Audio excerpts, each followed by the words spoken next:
Hari Selasa, ujian fisika. Giat belajar biar lulus. Apa kabar kota Jakarta? Boleh dong pinjam 100.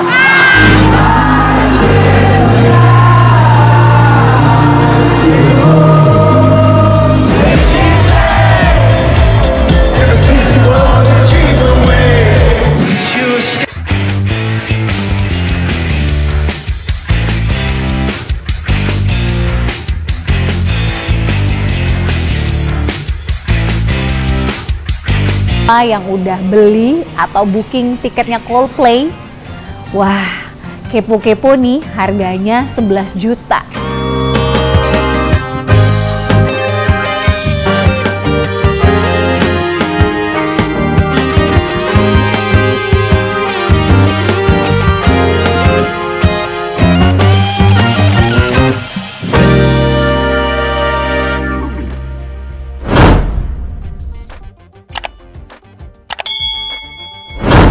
Hai Sobat Iwa TV, berjumpa lagi dengan saya EN Wirono.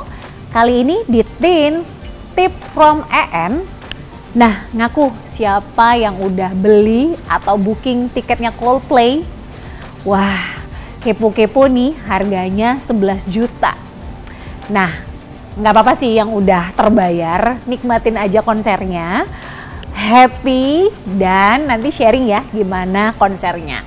Tapi kali ini aku ingin ngebahas tentang gimana sih sebagai anak muda atau mungkin kamu pasangan muda untuk mengelola keuangan agar lebih bijak, agar nggak tiba-tiba tabungannya habis untuk booking atau membayar tiketnya Coldplay. Karena faktanya kita semua tuh punya kebiasaan untuk spending duluan. Jadi kalau habis gajian tanggal 25, tanggal 1, udah langsung habis spending dan sisanya baru ditabung. Nah, tips dari saya dan belajar dari experience terdahulu, kalau misalnya terima pendapatan, penghasilan, kamu sebagai realtor misalnya, atau sebagai investor, sebagai trader, atau bahkan mungkin kamu yang saat ini masih di kuadran employee. Jadi tipsnya ketika baru dapat penghasilan, langsung disiplin sisihkan. Jadi misalnya dapat penghasilan 50 juta, langsung kita sisihkan 40% untuk bisa langsung ditabung. Kadang-kadang kalau kita udah spending duluan, tiba-tiba sisanya itu tinggal maybe 2%, maybe habis, tak bersisa gitu ya.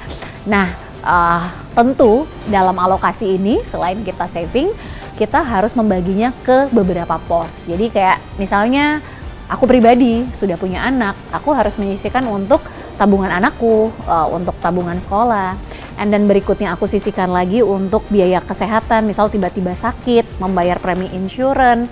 And then biaya lain-lain. Nah, biaya lain-lain ini atau biaya untuk bisa nonton konser, untuk nraktir temen, birthday party, beli hadiah ulang tahun anak. Nah, kalau kita udah rajin, disiplin, mengklasifikasikan pos-pos tersebut, maka jamin kita tetap bisa nonton konser tapi nggak boncos gitu. Ketimbang yang tiba-tiba dari 100% terus kemudian kita spending dulu semuanya dan tiba-tiba kita nggak punya pos-pos alokasi untuk ngebagi tadi. Apa sih yang memang priority di hidupnya kita sesuai value-nya kita. Dan tentu selalu alokasikan juga untuk bisa bayar training, bayar workshop untuk investasi leher ke atas. Karena kadang-kadang kita lupa untuk mengalokasikan uang belajar.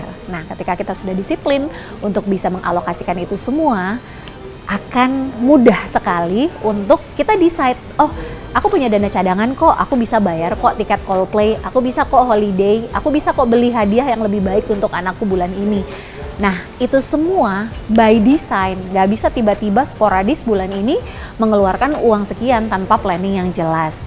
Nah, untuk kalian yang udah kebeli tiket Coldplay dan boncos di bulan ini, nggak apa-apa. Karena keputusan yang sudah diambil nggak perlu disesali, tapi tentu belajar dari keputusan yang diambil untuk ke depan lebih bijak dan lebih baik.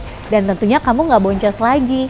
Nah, Sobat Iwa TV, Selalu sisihkan biaya rutin seperti untuk sekolah anak, tabungan pendidikan, biaya bulanan keperluan belanja di rumah, cadangan untuk ketika unwell atau sakit, investasi, dan tentunya untuk budget holiday di akhir tahun. Selalulah tabung sesuai dengan porsi masing-masing ketika menerima hasil gaji atau juga hasil usaha. Nah, tentu dari sekian banyak alokasi yang sudah disiapkan, kamu juga harus menyisihkan untuk bisa memiliki investasi di masa depan seperti membeli rumah atau apartemen, karena dalam hidup ini kita semua mengawali dari rumah dan tentu saja sebuah hunian yang comfort place sebagai role kita sebagai manusia. Dan tentunya dengan tempat yang nyaman, kita bisa lebih produktif. Rumah yang teduh membuat hati, pikiran, dan jiwa lebih bisa berpikir dan berinovasi.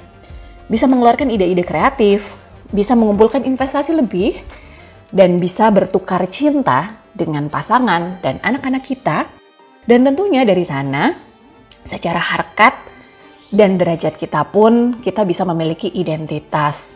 Dan tentu saja dalam hidup, kita selalu mengikuti teori Maslow, di mana setiap orang butuh untuk aktualisasi diri. Bukan untuk menyombongkan, tapi untuk menikmatin apa sih yang sudah kita perjuangkan selama ini, yaitu membangun passive income, membangun investasi, dan semua hal yang kita sudah perjuangkan.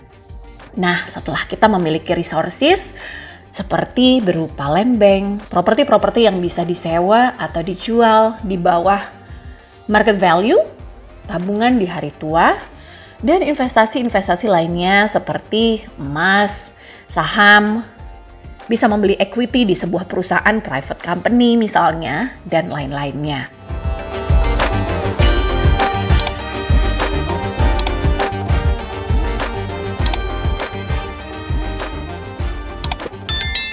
Nah, Sobat Iwa TV, selain tips tadi, kira-kira kalian pengen aku bagi tips apa lagi nih? Komen ya di kolom komentar. Dan sharing konten ini, like, subscribe untuk saya bisa berbagi lebih banyak lagi ke Sobat Iwa TV di Indonesia. Iwa TV, The Pilot, Simply Inspiring.